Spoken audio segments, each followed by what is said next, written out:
Skillful Me. Et rebonjour Kamal. Yo yo, Jérôme, comment ça va? Ça va, toujours partant pour le cinquième et dernier volet de ces mini Skillful Me. Oui, parce qu'on parle souvent de GAFA et on ne parle pas de GAFAM. Et Le donc en dernier. fait, qu'est-ce qu'on entend par GAFAM? Eh bien, c'est Microsoft qui finalement a toujours réussi à passer entre les mailles du filet et ne pas En être tout cas, considéré comme. dans les attaques presse, parce que généralement quand on dit GAFA, c'est pour attaquer en fait les gros groupes, mais gros groupes du web. C'est vrai que Microsoft, ils sont souvent plutôt en sous-marin. On les attaque pas beaucoup. Ça vient en fait de pas mal de trucs. Il faut aller chercher ça d'un point de vue historique. Donc, enfin, on va faire un petit rappel historique sur ce qu'est Microsoft pour les quelques martiens qui débarqueraient sur Terre. Qu'est-ce que c'est Oui, Microsoft? bah alors voilà, donc c'est Bill Gates, hein, donc qui était un petit peu l'ancêtre de Mark Zuckerberg, on peut le dire comme ça, qui est originaire de Seattle et qui a créé sa société Microsoft à l'époque, dont le but était de créer des logiciels, donc des systèmes d'exploitation, bien avant des systèmes d'exploitation qu'on connaît avec des beaux visuels, des beaux icônes et tout ce qui va avec. Et sa grande force, c'était qu'en fait, c'était aussi quelqu'un qui, comme Zuckerberg avant, lui a quitté ses études donc universitaires pour lancer sa société. Je pense oui, donc c'était en fait avec Paul Allen qu'il a créé Microsoft. Très vite, il s'est avéré être un excellent vendeur et il a très vite réussi à imposer le fait que son système d'exploitation Microsoft puisse être présent sur quasiment toutes les machines du monde. Ça a été un processus assez Ça, malin. c'est Petite anecdote, il a quand même développé pour Steve Jobs les systèmes oui. d'exploitation de Apple. Oui, il y a la guéguerre pour savoir qui a copié qui. Enfin, ça, c'est des discussions qui peuvent être marrantes, mais qui ne sont pas le cœur du sujet ici. Non, c'est pas le cœur du sujet. Et en tout cas, Bill Gates a marqué l'histoire du siècle dernier, fin du siècle dernier et du début de ce siècle. Et il a passé le relais, on va dire, un petit peu à la nouvelle génération de créateurs de GAFA. Et maintenant, il n'est plus du tout big boss de la compagnie. Après lui, il y a eu Steve Ballmer. Ouais, ça, c'est les. Ben, en fait, le problème, c'est ça, c'est que Microsoft, en fait, dans les années 90-90, c'est eux qui boostent vraiment, parce que en gros, c'est un système d'exploitation, donc c'est ce qui fait tourner l'ordinateur, mais c'est pas la machine. Et donc, eux ne fabriquent pas les machines, mais ils fabriquent le système qui va permettre de faire Le système entre les d'exploitation, c'est ça. composants et d'interagir avec la machine. On résume très grossièrement, mais c'est pour aller plus vite. Le truc, en fait, c'est que ça a permis l'explosion de l'informatique grand public et le fait que chacun puisse avoir un ordinateur chez soi, parce qu'en en fait, ça a fait diminuer les coûts de manière assez importante. Et ça a permis en fait à plein de fabricants d'ordinateurs de commencer à fabriquer des ordinateurs à bas coût, simplement en installant Windows dedans. Dès Donc qu'il y a voilà, Windows, c'est bon. ça c'était génial, quoi. Ça, c'était vraiment la période top. Puis après, donc, il y a eu la période Balmer. Alors, voilà. Autre chose, hein, il suffit de regarder des vidéos de Ballmer arrivant sur scène en transpiration comme s'il avait pris des psychotropes avant pour comprendre la différence entre le physique et le mental, quoi. Il est, de- il est un peu devenu un mème, en fait, avec une présentation qu'il a donnée où il était un peu trop exalté. Voilà, ça, bon, Mhm. c'est un peu dommage pour lui. En fait, faut remettre l'église au milieu du village. Balmer, c'est un excellent Oui, businessman. Et en fait, mais le problème, c'est que il a orienté Microsoft sur une partie beaucoup plus business et beaucoup plus corporate. entreprise, En c'est fait, ça. Microsoft, aujourd'hui, c'est les rois au niveau business et entreprise. Alors, il y a d'autres sociétés qui font aussi du business et de l'entreprise, mais voilà, les serveurs sécurisés pour les banques, les gouvernements, les grosses institutions, etc. Les Même quand systèmes de ton serveur, mailing, hein, c'est eux aussi, bien hein, le sûr, même mailing quand chez ton eux. serveur tourne sous Linux, le serveur est quand même des serveurs Microsoft les trois quarts du temps. Le banking, c'est quand même eux aussi qui sont parmi les premiers, en tout cas numéro un dans le monde, ça c'est quasiment sûr et certain. Ben, c'est aussi bête que ça, mais dans tous les tableaux Excel, donc l'utilisation de tableaux Excel, c'est eux, hein. Alors, il y a Oui, des versions free, hein, mais la mais plupart non, utilisent. mais enfin, donc ils sont vraiment orientés business et corporate, et ça c'est vraiment le tournant Balmer, parce que donc quelque part, mais ça a ringardisé la boîte et ça a donné une image un peu de gros nulos, nerds avec des chemises à carreaux et une petite Gates avait un pochette. petit peu ce look-là, mais il avait cet air un peu moins cocaïnomane, sous Oui, psychotrope. et c'est dommage parce que, enfin voilà, ils avaient un boulevard et puis donc voilà, au niveau image en tout cas, c'était pas top. Et c'est là en plus où Steve Jobs est revenu chez Apple et a reboosté le truc en redonnant une image cool. Et donc quelque part, voilà, ils ont une image. Ça a cassé le. Ouais. Ça a Ça, cassé l'image positive de Microsoft. Et heureusement, donc, enfin heureusement, c'est méchant ce que je dis, mais donc depuis l'arrivée en place en tant que CEO de Satya Nadella, les choses changent. oui. Donc Et Satya Nadella, qui est d'origine indienne et qui a redonné. En fait, il a un côté Steve Jobs indien, hein, je trouve, ouais, de par son calme, sa manière de présenter, et surtout de par sa capacité à vendre du rêve. Et ça, c'est un petit peu ce qui marque Microsoft. Personne n'attendait à ce que ce soit cette compagnie-là qui recommence à vendre du rêve. ouais, mais c'est du rêve qui est concret. Tu Et vois, du rêve concret, ouais, voilà. comme on disait, comme Google, donc qui vend du rêve, mais qui finalement débouche sur pas grand-chose, alors qu'ils pourraient faire beaucoup plus avec tout ce qu'ils ont dans les mains. Et Microsoft, en fait, quand Satya Nadella arrive et dit, OK, on va, ils ont racheté GitHub. Alors c'était un grand tollé. On s'est attendu à ce que dans le libre, il y a eu beaucoup de craintes sur le fait que GitHub devienne l'antre du mal absolu. Puis finalement, en fait, non, ça fonctionne. Ils s'ouvrent à Linux parce qu'ils se rendent compte que c'est dans leur core business et que c'est pas un ennemi le libre. Donc il y a des choses qui sont très très Mhm. très très positives. Il y a des évolutions dingues chez Microsoft. Alors il y a évidemment les consoles Xbox qui a eu Oui, dès alors on le oublie ça, départ. hein. On oublie ça, hein, qu'ils ont le marché du jeu vidéo, de la console. Ouais, On va dire qu'ils sont numéro 2 après Sony. À une certaine époque, maintenant, bon, il y a une guéguerre très compliquée à définir, puisque entre Nintendo, la multiplication des consoles et des plateformes, du stream, etc., c'est très compliqué. Mais on va dire que Xbox se défend extrêmement bien. si on reste sur les acteurs historiques jeux vidéo, Mhm, c'est vrai qu'ils sont positionnés et ils ont une bonne position. Si on prend en fait dans les consoles de jeux vendues, tout le monde a les yeux rivés sur Sony, Microsoft et Nintendo. Je suis désolé, la console la plus vendue dans le monde, tu l'as dans ta poche, c'est ton téléphone portable. En réalité, les gens jouent plus sur mobile aujourd'hui que c'est sur ça. les consoles historiques ou même sur leur PC. Alors ça, c'est très dur pour les gamers, hein. Moi, je suis un gamer à la base, donc c'est très dur d'entendre. Ah oui, en fait, Candy Crush ou d'autres trucs, c'est plus joué que ton jeu AAA, Red Dead Redemption 2, des trucs comme ça, ou Zelda Breath of the Wild. Mais en vrai, la particularité, c'est que aujourd'hui, le jeu, ça se fait sur mobile, et c'est vrai que c'est totalement méprisé, alors que c'est là que le business se trouve, ce qui est complètement paradoxal. C'est méprisé dans la presse et dans la presse spécialisée en particulier, mais enfin voilà. Par contre, sur les acteurs historiques jeux vidéo, positionnés jeux vidéo, reconnus jeux vidéo, c'est vrai qu'ils se sont positionnés en numéro 2 à un moment donné sur la génération précédente. Ici, ils sont numéro 3 parce que Nintendo est repassé devant. Enfin, je veux dire, les Switch, ils les vendent. Ils les vendent par palette, il les drop par avion, quoi. Par avion dans des Je sais caisses pas comment ils parachutées. arrivent. Je sais pas comment ils arrivent à livrer parce que vu la demande, c'est assez hallucinant. Mais le truc, c'est que par contre, ils ont des offres qui sont phénoménales, quoi. Ils ont Et ils se sont diversifiés, mais à la différence de Google, avec des choses qui sont très concrètes. Et c'est en oui, partie dû à ce Google, CEO qui fait vraiment du action-reaction, quoi. on parlait de Google. Google, ils ont lancé Stadia, qui était normalement le Netflix du jeu vidéo. C'est comme ça qu'ils l'ont vendu. Encore un truc qu'ils ont survendu et enfin, voilà. Donc, c'est du cloud computing, enfin du cloud gaming, on va dire. C'est-à-dire, c'est la Voilà. Donc capacité de jouer Stadia, en ligne. C'est le Netflix du jeu vidéo. Voilà. voilà. Stadia, t'as ta manette et tu peux jouer à n'importe quel jeu, n'importe où. Enfin, voilà, ça, c'est la promesse. Dans les faits, ça marche pas. C'est distribué, on sait pas trop comment. En fait, je pense que je connais une personne qui a essayé Stadia pendant un mois et qui a arrêté. Donc en fait, autour de vous, vous verrez quasiment personne avec une Stadia.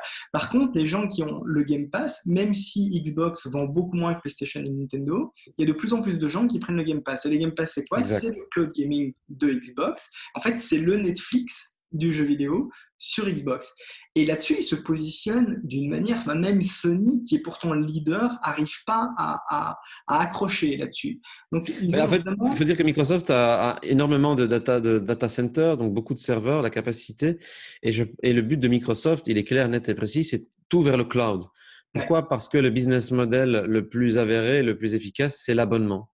Donc, au-delà d'avoir une machine qui va vous coûter et que vous allez amortir sur 3 ans maintenant, 2 ans, si vous êtes vraiment quelqu'un qui renouvelle son matériel, souvent, voilà. Donc, tandis que le modèle abonnement, ben, en fait, c'est tirer le lait de manière continue tous les mois. Oui, mais Et même du ton coup, modèle d'abonnement, au final, ton Game Pass, si tu es un gamer qui joue même de manière pas nécessairement hardcore, sur 3-4 mois, tu l'as amorti. Parce que, enfin voilà, si sur 3-4 mois, tu achètes 2 jeux, ben voilà, ton truc, il est c'est ça. amorti, quoi. Donc, Oui, non, c'est ça. pour le consommateur, c'est génial. Et Microsoft, ils se positionnent sur des trucs géniaux. Enfin, ils font ça, ils développent à fond sur l'accessibilité. Ça, c'est des trucs. Enfin, quasiment personne ne le fait. Je veux dire, il y a quasiment personne qui communique sur l'accessibilité. L'accessibilité, donc, c'est le fait de optimiser tes systèmes pour permettre aux personnes qui sont soit malvoyantes, soit qui ont des problèmes de Aussi. vision, soit qui ont des problèmes de mobilité, de pouvoir utiliser les outils. Parce que généralement, ben voilà, un truc avec un clavier et un écran, c'est fait pour les gens qui voient bien et qui peuvent bouger les doigts. Et donc, là-dessus, ils bossent énormément, ils font énormément d'avancées. Les autres communiquent pas là-dessus, ils font pas cet effort-là. Il y a Apple qui fait une fois de temps en temps un petit truc pour dire de dire on est là, on pense à vous. Mais Microsoft le fait et tu as l'impression, enfin, ils arrivent à faire croire qu'ils le font sans arrière-pensée commerciale. Parce que ça, c'est très très fort. Ça, Et c'est ça, le c'est très fort. coup de génie de Satya Nadella. C'est que quand il communique, j'ai pas l'impression qu'il est en train d'essayer de me vendre de la soupe, quoi. Oui, en fait, c'est ça. Je pense que sa grande force, c'est son détachement commercial. Là où Steve Ballmer était un peu le vendeur agressif, Ouais, là, ici, on est face à un gars un petit peu détaché, un gars qui a énormément de compétences et surtout, c'est un gars qui humainement dégage un peu de sérénité et ça ne fait pas ouais. de mal à la compagnie. Et en fait, il avait la sérénité que Bill Gates avait, mais avec un côté plus cool et plus en phase avec son temps.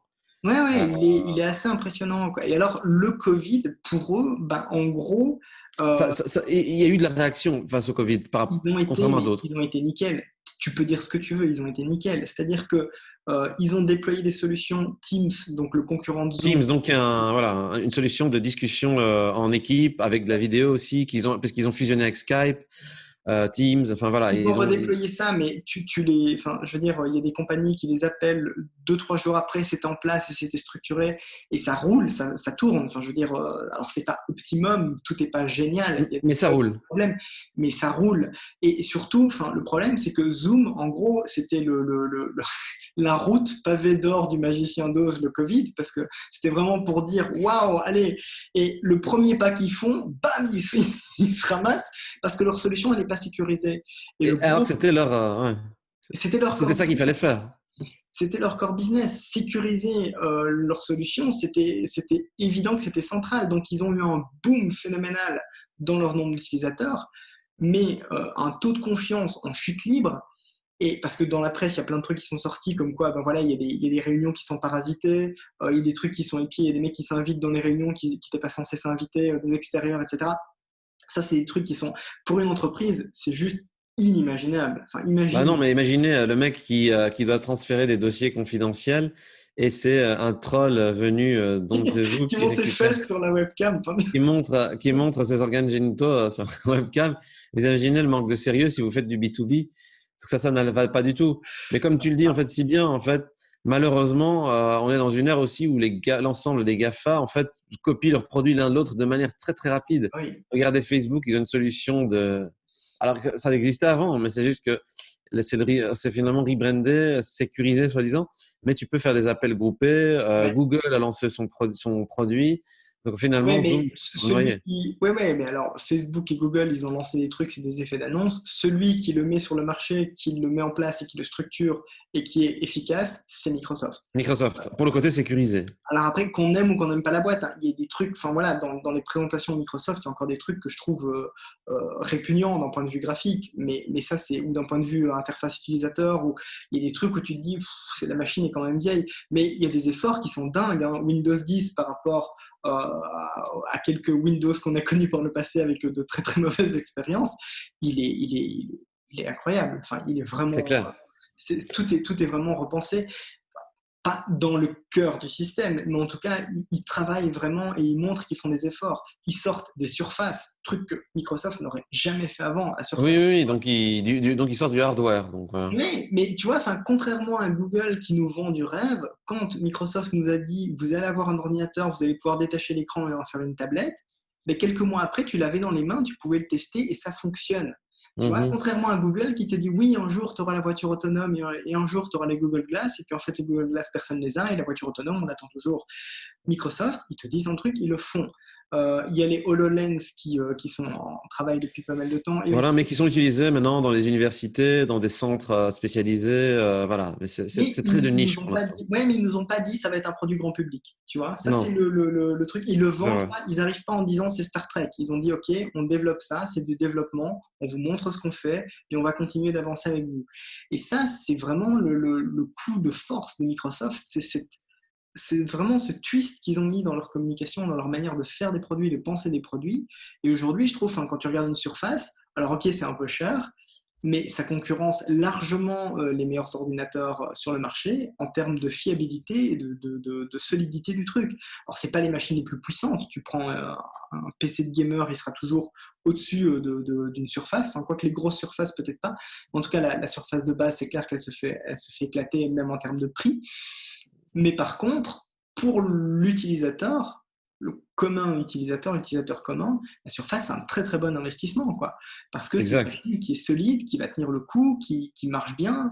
Et donc, voilà, c'est vrai que Microsoft, tu m'aurais dit il y a 10 ans ou 15 ans, Microsoft, ça va être la boîte la plus excitante au niveau de leurs annonces et de leur avenir, parce qu'il y a beaucoup de choses qui sont annoncées, il y a beaucoup de choses qui vont venir, tant niveau hardware que software, tant niveau gaming que sur leurs solutions de cloud, sur leurs solutions de serveurs, etc. Ben, en fait, j'y aurais pas cru. Et puis, bah, si, force est de constater que oui, c'est une des boîtes qui sort le mieux. Et dans le Covid, ils ont eu une gestion et une réponse qui était vraiment particulièrement adaptée, quoi. C'est vrai qu'on disait que Facebook sort la tête haute parce que quelque part, on oublie tous leurs problèmes et tous leurs gadins. Toutes les On n'avait pas casseroles bien visibles. on n'avait pas mentionné Libra aussi, plus personne n'en parle, hein, voilà, parce qu'ils ils se sont pris un mur aussi avec ça. Mais plus personne n'en parle parce qu'avec le Covid, ils se sont révélés, leurs fondamentaux sont revenus, ont rejailli dans le Covid, et donc ben, ils s'en sortent vraiment assez gagnants parce que du coup on oublie tous leurs couacs. Mais ceux qui ont vraiment, vraiment, vraiment légitimement repris leur place centrale en disant c'est nous les boss du game et stop, il n'y a pas à jouer avec nous, si vous voulez des solutions qui marchent, c'est vers nous qu'il faut venir. Bah là, force est de constater que c'est Microsoft. Alors, peut-être pas pour le particulier, mais en tout cas pour les institutions et les Pour le entreprises. business des institutions, après, je ne serais pas surpris de voir dans quelques années, peut-être même un peu moins, l'émergence d'un réseau social made in Microsoft. Parce que Microsoft, dans leurs enjeux, comme je l'avais expliqué, Bah, c'est ils ont le tout LinkedIn, vers le hein. cloud. Ouais, c'est ça, tout vers le cloud. Et donc, les enjeux vont vraiment être à l'utilisation des données. Ils ont LinkedIn, Donc, hein, et quand tu regardes pourquoi ils ont racheté GitHub, et ils ont LinkedIn, effectivement. ouais, parce que ça leur a quelque part GitHub, c'est une manne pour aller chercher des profils qualifiés, quoi.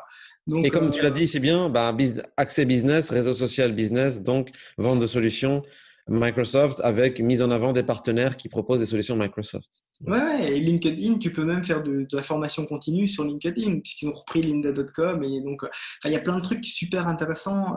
Donc, tu peux te former, en fait, en ligne sur LinkedIn en fonction des capacités que tu n'as pas. Tu peux essayer d'aller atteindre des skills en Exact. plus en prenant des cours en ligne. Donc, ouais, ils ont vraiment redéployé leur univers et repensé les choses. Et je trouve que ça doit beaucoup, en tout cas, il y a beaucoup qui avait été fait déjà par Steve Ballmer. Il ne faut pas flinguer Steve Bien Ballmer sûr.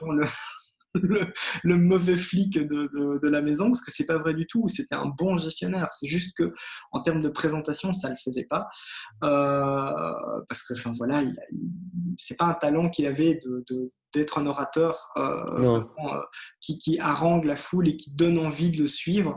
Mais par contre, Satya Nadella, je trouve que autant il n'a pas le côté rockstar que peut avoir un Steve Jobs, parce qu'il y avait un petit peu un côté rockstar, un petit peu un côté fan transi dès qu'il ouvre la bouche. Exact. Il n'y a pas ça chez Satya Gourou, le Nadella, mais côté c'est gourou. ouais, le côté gourou, quoi.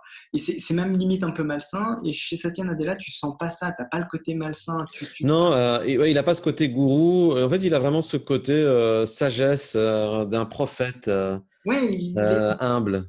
ouais, il a un bon côté, il a un côté, et même enfin, dans son approche, le fait qu'il l'ouvre vraiment libre, le fait qu'il mette en avant l'accessibilité, je me répète, mais c'est vraiment des trucs que je trouve super marquants et super positifs parce que Mhm. c'est vraiment centré sur l'humain, essayer de remettre les bonnes valeurs au centre de la machine, tout en ne flinguant pas son business, tout au contraire. Donc je trouve que c'est une des boîtes qui donne le plus à suivre et qui donne le plus envie d'être suivie en fait, avec tout ça, et en particulier en plus avec le Covid. Exactement. Bon, ben, nous verrons bien ce que l'avenir Ouais, donc, réservera. pour Voilà. résumer en fait les 5 mini skillful means, donc on va donner en fait un petit résumé. Amazon, donc on avait dit Amazon boom au niveau des ventes, mais finalement c'est toujours la même boîte qui est très vilaine derrière. Il y a des trucs qui sont vraiment pas. Déontologiquement, au niveau du statut des employés, enfin, il y a beaucoup de choses à en dire, mais en tout cas, Amazon boom au niveau des ventes, donc ça leur a profité économiquement, mais par contre, d'un point de vue éthique, un petit Ouais, peu moins.